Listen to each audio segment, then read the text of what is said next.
Merci, professeur Takeno. Vous avez dit que si on avait le temps, mais on n'a pas le temps. Mais je pense qu'on peut prolonger un peu le colloque. Est-ce que oui? Je pense que oui. Donc nous allons passer à la discussion. Déjà continué. Donc on a une demi-heure pour la discussion. Pourquoi? Parce qu'il y a beaucoup de problématiques qui ont été soulevées pendant par les exposés. Les deux professeurs étrangers nous ont mis en garde le danger de la domination d'une seule langue sur l'enseignement. Et professeur Taketo, dans son exposé, a signalé le fait que l'anglais reste, malgré toutes les critiques, une langue très très répandue dans le monde. Donc l'université de Kyoto a choisi cette langue comme une langue d'enseignement. Mais l'usage de l'anglais comme langue d'enseignement a créé beaucoup de problèmes qui restent à résoudre. Donc je voudrais commencer par des questions concrètes parce que comme professeur Taketo propose des 4 thèmes de discussion. Il va nous présenter 4 documents. On peut peut-être comparer l'épreuve de l'anglais à l'examen, au concours d'entrée de Kyoto et l'examen de l'anglais au baccalauréat. Français. Donc ça c'est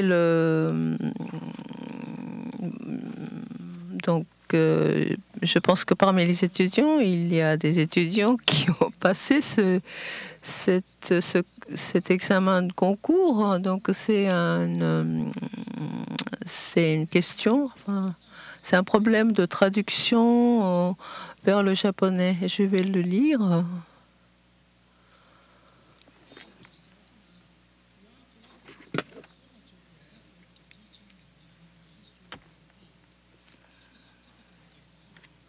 Rudimentary knowledge of the history of chemistry picked up along the way. And many molecular biologists, it seems, are not even curious about what happened in biology before about 1950. My answer is that the history of philosophy is, in large measure, the history of very smart people making very tempting mistakes. And if you don't know the history, you're doomed to making the same mistakes all over again. That's why we teach the history. That's why we teach the history of the field to our students, and scientists who cheerfully ignore philosophy do so at their own risk. There is no such thing as philosophy-free science, just science that has been conducted without any consideration of its underlying assumptions. The smartest or luckiest of the scientists sometimes manage to avoid the pitfalls quite adroitly. Perhaps they are natural-born philosophers, or are as smart as they think they are, but they are the rare exceptions. Not that professional philosophers don't make and even defend the old mistakes too. If the questions weren't hard, they wouldn't be worth working on. Voilà, c'était un problème de traduction en anglais. Et ça, c'est le texte en japonais à traduire vers l'anglais. Quand j'étais dans un train bondé, en rentrant de bureau, j'ai trouvé, il y a un garçon qui doit être en écolière à l'école primaire, est entré dans le train en criant. Ses joues étaient tout rouges et il demandait au conducteur de train d'arrêter le train parce qu'il avait oublié, etc., etc. Regardons maintenant la question. Donc il y a 2 questions.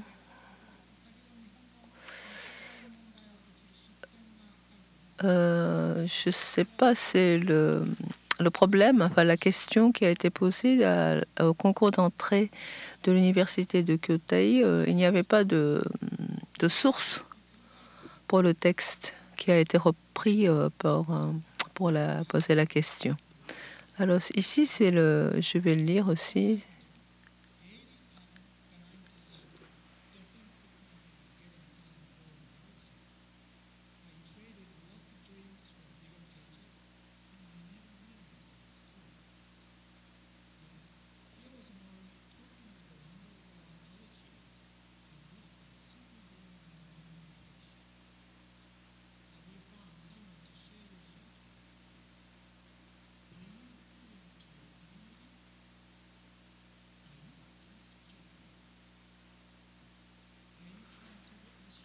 You can be.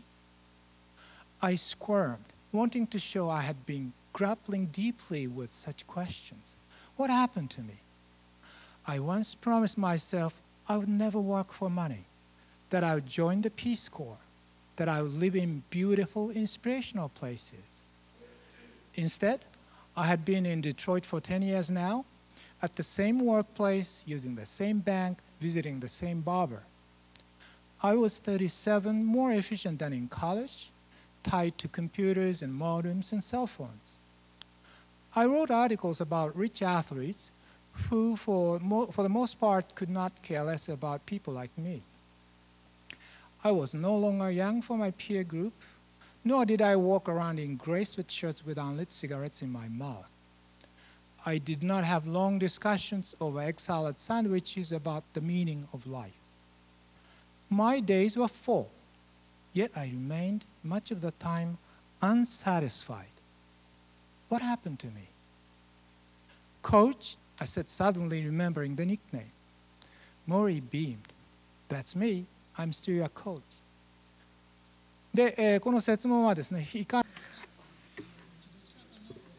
Donc la question était de répondre à ces questions en 150 mots.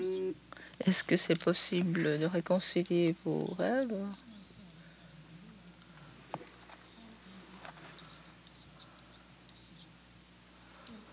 Donc il y a deux questions qui sont posées et les étudiants doivent choisir. Est-ce que les deux professeurs étrangers peuvent commenter? La main de l'homme. Donc pourquoi les Japonais ne peuvent pas parler l'anglais couramment? Pourquoi les capacités linguistiques en anglais des Japonais ne sont pas terribles? Ça, c'est un examen, le baccalauréat qui est que les jeunes Français de 18 ans au passé doivent passer. Est-ce que vous pouvez commenter? Oui, je veux bien essayer sur 3 points. Premièrement, j'ai cru, je crois, assez bien montrer que les évaluations sont assez négatives en France. Le baccalauréat, ou plutôt la scolarité secondaire, ne remplit pas son rôle. J'ai parlé, c'est terrible, d'un niveau faux débutant pour des gens qui ont fait 7 ans d'anglais. Premier point. Deuxième point, là nous avons une partie de l'épreuve. Il y a un contrôle continu pendant l'année et il y a une partie finale, le jour du baccalauréat, au mois de juin. Donc c'est un petit peu plus complexe. Et troisième point, cette épreuve-là est tout à fait conforme à l'esprit des études en France qui vise à développer l'esprit critique, l'expression personnelle, autonome. Elle ne préjuge en rien que l'individu évalué là va être capable de se débrouiller dans une situation universitaire ou professionnelle lorsqu'il entrera 3 mois plus tard à l'université sans examen d'entrée, je le rappelle. Le baccalauréat vaut le droit d'entrer à l'université. Donc, cette épreuve-là est intéressante. Elle montre une qualité qu'on espère acquise par l'étudiant, qui est l'expression personnelle. Mais franchement, ça ne répond pas aux besoins qui vont être ceux de l'étudiant à l'entrée à l'université. Vous voyez, voilà 3 petits éclairages que je voudrais donner au moins pour la France.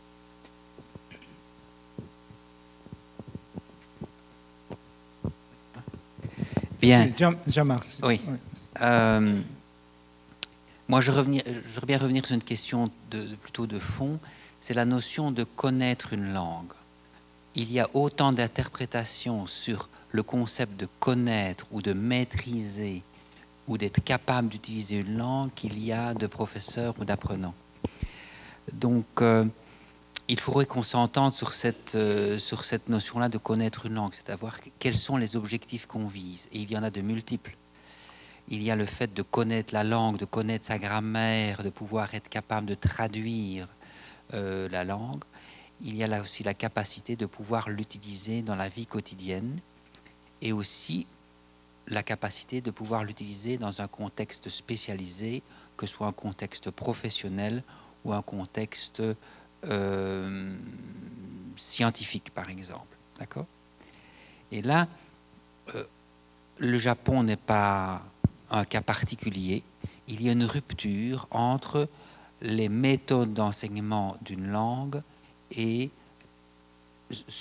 les compétences que l'on évalue par la suite. À l'heure actuelle, on a l'enseignement des langues, comme beaucoup d'autres enseignements, mais ça a commencé avec l'enseignement des langues, a changé radicalement de perspective. Auparavant, l'enseignement des langues était une discipline scolaire comme les autres, et on demandait aux élèves et aux étudiants de pouvoir connaître les règles d'une langue, comme on leur demandait de connaître les règles de physique, comme on leur demandait de connaître des dates du cours d'histoire. D'accord ? On leur demandait de pouvoir donner des explications. D'accord ? À l'heure actuelle, on adopte une perspective beaucoup plus communicative. Ce qu'on demande aux apprenants, élèves ou étudiants, ce n'est plus de donner des explications, mais d'être capable de pratiquer la langue. Et c'est donc une toute d'autres compétences cognitives, d'autres compétences linguistiques. Je peux être capable d'utiliser une langue sans être capable de l'expliquer. Et je peux être capable d'expliquer le fonctionnement d'une langue sans être capable de l'expliquer. Or, on constate, en Belgique, en France, comme dans beaucoup d'autres pays, que si les objectifs ont changé, les méthodes d'enseignement sont restées traditionnelles. Pourquoi ? Parce que les méthodes sont appliquées dans un cadre scolaire. D'accord ? Donc, il faut essayer maintenant il faut relativiser la problématique du Japon pour dire qu'elle existe partout. Les objectifs en matière d'enseignement des langues ont changé et les méthodes ne sont pas, même s'il y en a plusieurs qui peuvent répondre à ces objectifs-là, les méthodes prennent plus de temps à changer parce qu'elles sont mises en pratique dans des institutions scolaires. D'accord ? Donc le problème que connaît le Japon, c'est le problème que connaissons en Belgique et aussi en France. On se rend compte que le nombre d'heures que l'on consacre à l'enseignement des langues ou à l'apprentissage de langues, n'est-ce pas, ne donne pas les résultats escomptés en matière de la maîtrise pratique de la langue étrangère. Donc, rassurez-vous, je ne sais pas si ça vous rassure, mais rassurez-vous, ce n'est pas propre au Japon. Les réflexions que vous avez concernant la mauvaise maîtrise de l'anglais des Japonais, nous sommes d'accord sur le même problème en Belgique, en France ou ailleurs. Ça va, ceci ? Donc c'est surtout un problème de méthodologie et de profiter davantage des possibilités d'exposition en langue étrangère. Alors, l'autre chose sur laquelle moi j'aimerais bien insister, c'est qu'ici on ne parle que d'une langue. Hein. L'ouverture vers le monde extérieur ne passe pas inévitablement par l'anglais, mais également par d'autres langues comme l'espagnol, comme le français, comme l'allemand, comme l'italien. Donc il faut envisager la notion de langues étrangères au pluriel et pas seulement au singulier avec la langue anglaise. D'accord? Donc j'aimerais bien insister là-dessus pour terminer mon intervention.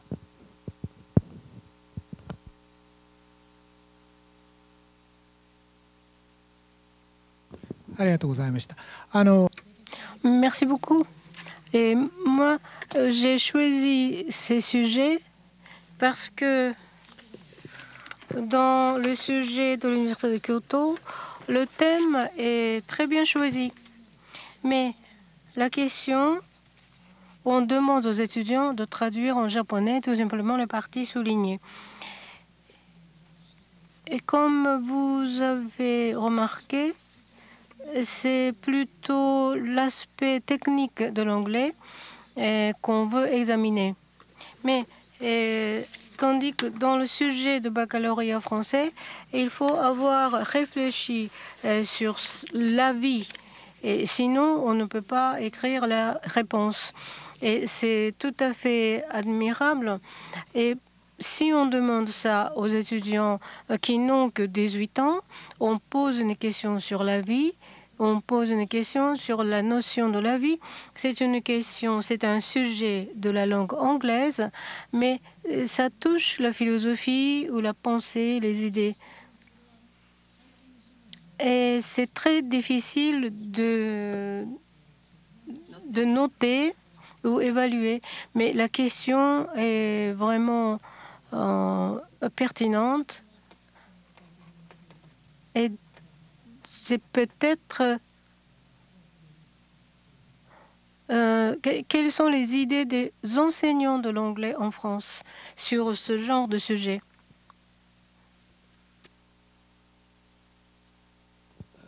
Vous avez raison, professeur. La question est pertinente, mais du point de vue docimologique, du point de vue de l'évaluation, elle est mauvaise, parce qu'elle recouvre deux choses complètement différentes. Les idées personnelles de l'étudiant, et peut-être qu'il n'en a pas, le pauvre, peut-être qu'il n'a pas grand-chose à dire, et d'autre part, sa compétence pour encoder cela, le formuler en anglais. Donc du point de vue docimologique, c'est une très mauvaise question, parce qu'elle recouvre deux champs complètement différents. Si je n'ai rien à dire, je ne vais rien encoder en anglais. D'accord? Donc ça, c'est un vrai problème. Je pense un petit peu comme mon collègue qu'il faut peut-être élargir la question que nous posons là. Et vous avez donné des éléments d'information très intéressants sur cet anglais English for academic purpose. C'est la définition de académique qu'on va avoir à préciser, avec en plus general, special. Ça, c'est un champ de réflexion. Et vous avez eu raison, je crois, à Kyoto, d'ouvrir ce champ-là. Mais je ne suis pas sûr que vous soyez arrivé à un résultat facile. Parce que les gens vont pouvoir penser des choses très différentes. Regardez, juste une seconde, academic purpose. J'ai posé dans mon exposé, dans mon intervention, la question de savoir ce qu'était ce projet académique. Et il est très culturel. Il est très lié à un pays, à son avenir politique, à la formation des citoyens. Et il n'est pas généralisable. Et vos enseignants venus d'ailleurs, quand ils enseignent leur spécialité, notamment, par exemple, une science débarrassée de philosophie, je ne sais pas ce que ça veut dire. Nous avons en France une phrase « Science sans conscience n'est que ruine de l'âme ». Hein, une phrase littéraire très connue de la Renaissance. « Science sans conscience n'est que ruine de l'âme ». Les scientifiques doivent aussi faire de la philosophie. Bref, c'est le projet politique, mais encore plus humaniste, que vous remettez en question en faisant enseigner des disciplines sensibles, par exemple celle des sciences humaines, peut-être aussi en mathématiques, je ne sais pas, ou en physique. Je pense qu'il y a une philosophie de la physique, mais ce n'est pas mon domaine. Et donc je pense que vous prenez des risques dont vous êtes conscient, je suppose, je crois, en installant l'anglais partout comme ça, en dépit des barrières que nous avons, je crois, et tous les deux, essayé de poser en termes épistémologiques ou historique.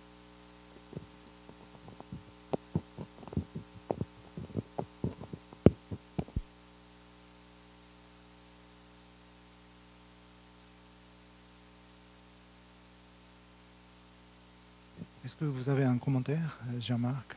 Non? Oui, peut-être qu'il y a aussi d'autres questions dans la salle, mais je veux vous dire que une politique linguistique, ça ne s'improvise pas. C'est quelque chose qui doit...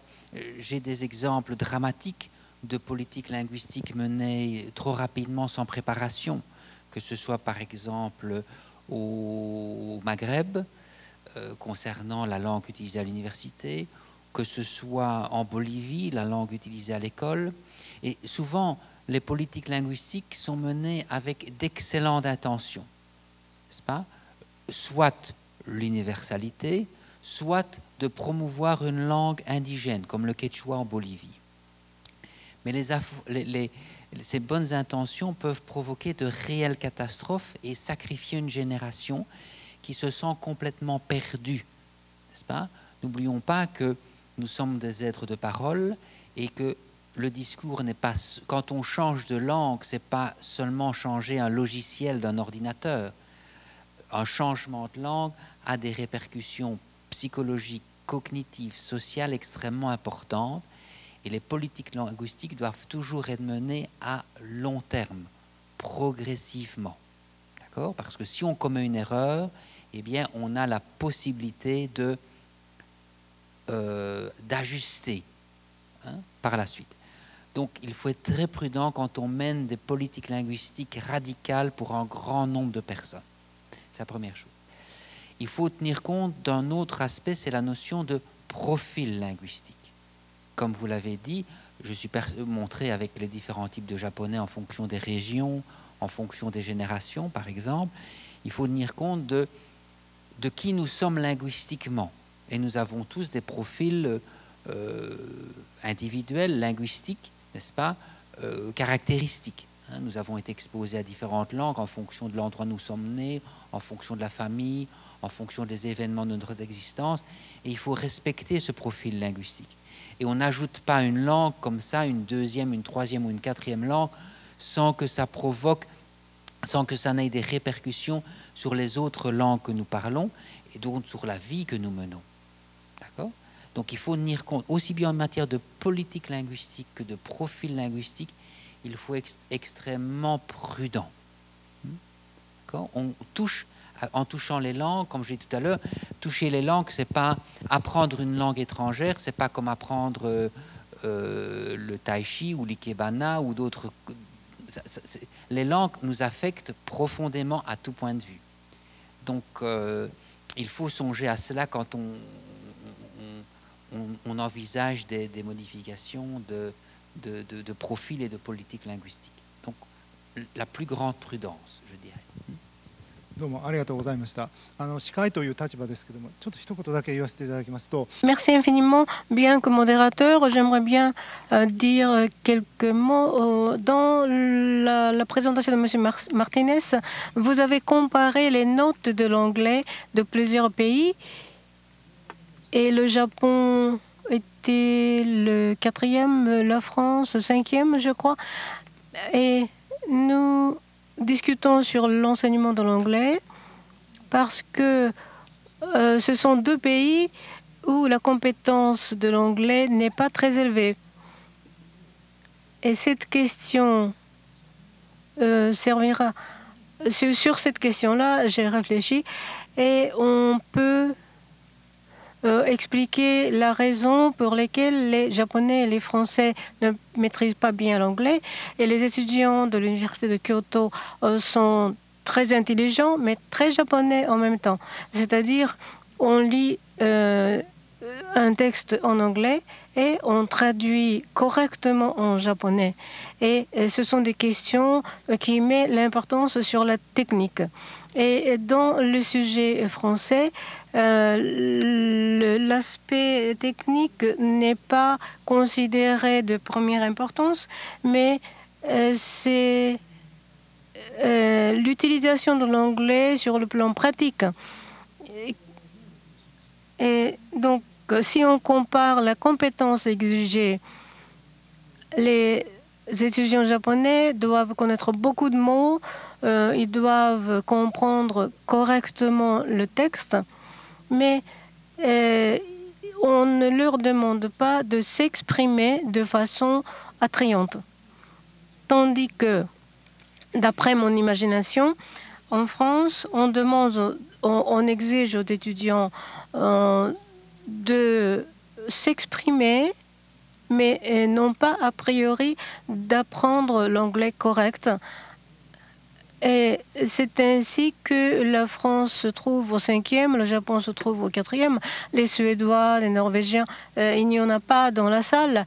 C'est un peu dommage, mais nous nous trouvons presque au même rang, mais pour des raisons complètement différentes. Et j'aimerais bien ajouter un autre point. Voilà, c'est un document que j'avais préparé. À droite, l'écriture est toute petite. En 2010, TOEFL a été comparé, les notes de TOEFL ont été comparées dans les pays de l'Asie et de l'Europe. Le Japon se situe au 16e. En Asie, l'Inde est le premier. En Europe, la Suisse est en premier en TOEFL. 15e. La France est au 15e. Et nous n'avons pas le temps de regarder en détail. Et au Japon, la compétence de l'anglais a baissé pendant les années 90. Le nombre de mots appris a baissé aussi. Et M. Martinez a dit tout à l'heure, c'est en rapport à ce que vous avez dit. C'est peut-être un phénomène spécifique au Japon. À la restauration de Meiji, ce n'est pas... nous avons essayé d'introduire la technique en séparant la technique de l'Occident de la philosophie. Et les techniques ou technologies de l'Occident ne peuvent pas être séparées du contexte du temps, ni de la philosophie. Et Renaissance a demandé une réponse en retournant, en reconsidérant le temps archaïque, et on a abouti à Galilée, Newton, etc. Et, il y a un morceau de musique de Bach, The Art of Fugue. Et on traduit en japonais la technique de fugue. Et c'est pas possible de trouver une technologie complètement découpée, détachée de la philosophie. Mais bien sûr, il y a des exceptions dans la pensée des Japonais, mais le Japon a besoin de reconsidérer les langues avec un point de vue complètement différent de celui qui a été adopté pendant la restauration de Meiji. Et pour les langues européennes, il faut reconstruire l'enseignement des langues étrangères à l'université de Kyoto.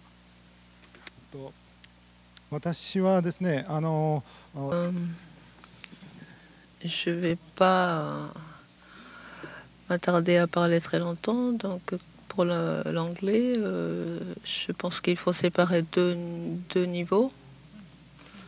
C'est-à-dire, le premier niveau, c'est l'anglais comme langue vivante, qui a une vie, qui a vécu, qui a une histoire. Donc, on connaît bien le Hamlet, enfin donc il y a une littérature anglaise qui est née de l'anglais. Donc c'est un art très créatif. Et l'autre niveau, c'est l'anglais comme outil de communication. Donc c'est un outil très très puissant et non négligeable. Donc il faut séparer ces deux fonctions, ces deux niveaux de l'anglais. Chaque étudiant, selon ses besoins personnels,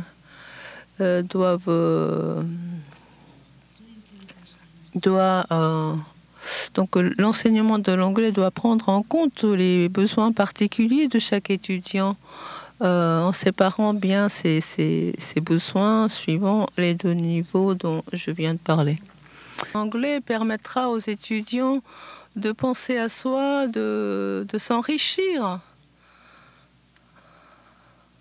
Et malheureusement, je dois clôturer ce colloque international parce qu'on n'a plus de temps et je le fais en remerciant les autres intervenants. Merci.